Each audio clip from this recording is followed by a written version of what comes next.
Малцина съвременници знаят името на инженер Иван Иванов, най-дълго управлявалия кмет на София. Цели 10 години, 3 месеца и 15 дни.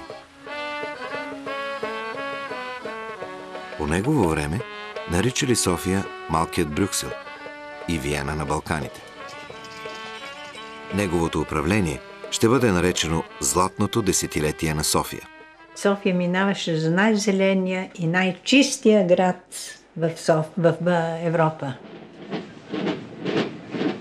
1939 година. Светът е в навечерието на война. Иван Иванов посреща берлинския кмет фон Штейк в София на летището в Божурище. В поздравленията си към своя колега, инженер Иван Иванов казва: Ние не можем да се мерим с Германия, но и ние имаме какво да покажем. И той му показва строежа на язовир Бели Искър, Софийската пожарна команда, Съдебната палата, плановете на бъдеща София, детски домове. Декември 1944 година. В България започва да действа Народният съд, създаден от новата антифашистка просъветска власт. Просто живяхме няколко месеца в пълна неизвестност за него. Само дето знаехме, че е жив и е в централния затвор. Инженер Иван Иванов, бивш кмет на София.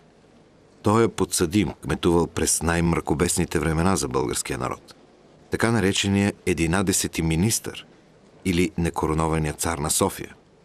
Провеждал хитлеристка политика. Ясно е, че кмета Иванов е германски агент. Единственото достойно наказание за делата му е смъртното.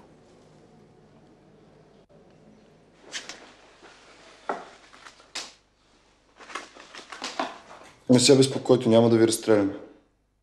Трябвате ни жив.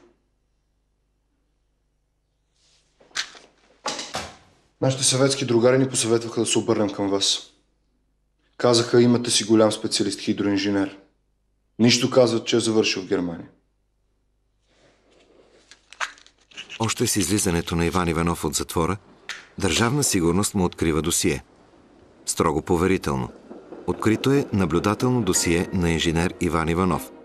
Бил е дългогодишен кмет на София. Осъден от Народния съд на доживотен строг тъмничен затвор.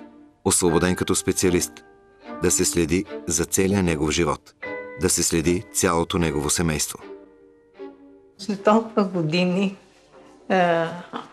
първо много години минах, както е починал, и след толкова години, когато беше някакси в сянка, той сега изведнъж се показват неговите дела, представа се това, което той е направил, и някакси в